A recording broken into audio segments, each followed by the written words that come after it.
This is TVC News at 7, reaching you live from our headquarters here in Lagos. Let's begin from the National Assembly, where the House of Representatives has asked the Joint Admission and Matriculation Board to lift the 3-year ban on Ejikeme Mmesoma not to sit for the Unified Tertiary Matriculation Examination over alleged manipulation of our results in the examination this year. The House Ad-hoc Committee, chaired by Sada Soli, sat to investigate the alleged manipulation and Jamb facilities with a view to averting such a situation in the future. During the hearing, Ejikeme again admitted to forging the UTME result and apologized for her action. While asking for forgiveness, she appealed to Jamb to revisit a 3-year ban by the board. The Green Chamber had earlier reached the decision when it adopted a motion at plenary on Wednesday calling on independent examiners to cross-check Mmesoma's script to determine her score. Still in the House of Representatives, the Green Chamber has confirmed the appointment of service chiefs recently appointed by President Bola Tinubu. The confirmation followed the adoption of the report of House Ad-hoc Committee, which screened them. The service chiefs confirmed Major General Christopher Musa, Chief of Defense Staff, Major General Taurid Lagbaja, who's Chief of Army Staff, Rear Admiral Emmanuel Ogala, Chief of Naval Staff, and Air Vice Marshal Hassan Abubakar, Chief of Air Staff. The House had on Monday begun the screening of the service chiefs, days after the Red Chamber confirmed the appointment of the military chiefs. The chairman of the Ad-hoc Committee of the House, Babajimi Benson, says members of the armed forces must adhere strictly to the provisions of the Appropriation Act. Elsewhere, the Senior Staff Association of Nigeria Universities has called on the federal government to revamp the nation's refineries or build new ones to curtail the hardship brought about by full subsidy removal on citizens. This formed part of SSANU's 10-point communique at the end of its 44th National Executive Committee meeting. Among issues the union deliberated upon are the renegotiated 2009 agreement, payment of 4 months' arrears of members' salaries, and 50 billion naira to offset end allowances.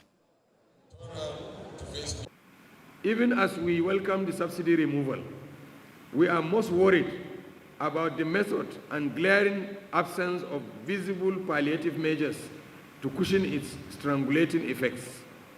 The impromptu removal has thrown the country into its darkest and grim economic debacle ever imagined. NEC in session therefore frowns at the sudden removal of the fuel subsidy and describes it as the highest height of insensitivity and calls on government to urgently stem this devastating tide by introducing remedial measures through provision of genuine palliative. Motorists and residents of Damaturu in Yobe State have described the recent increase of petrol pump prices as unfortunate and bound to cause more untold hardship on Nigerians. They expressed confidence in the president's policy direction, which they feel is heading in the right direction. TVC correspondent Michael Oshoma reports. The recent increase in fuel pump price from 539 to 617 has escalated panic buying in Damaturu, the Yobe State capital. TVC News roved around Damaturu to examine the pulse of motorists on the change in fuel prices.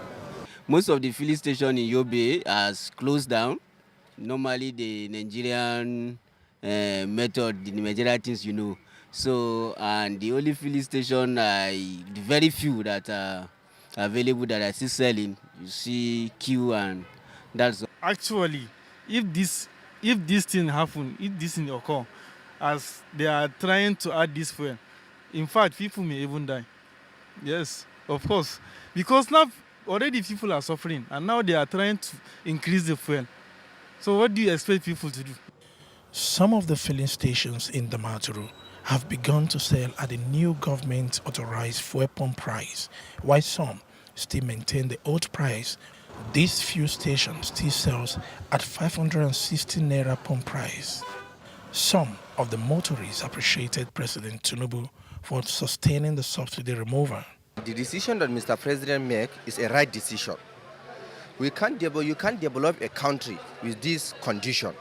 If you see the countries that they develop, they don't have fuel subsidy For example, now, if you see Europe or Asian part of this world, the one price of liter is about 800 in Nigeria. So if you buy fuel in 560 naira, it's a right thing. If this situation, if the Mr. President did not remove the subsidy, Nigeria, they cannot pay payment of staffs in Nigeria. For that reason, let us be patient. They lament the government needs to do something fast to cushion the hardship faced by Nigerians before it gets out of hand. Michael Oshoma, TVC News, Damaturu, Yobe State.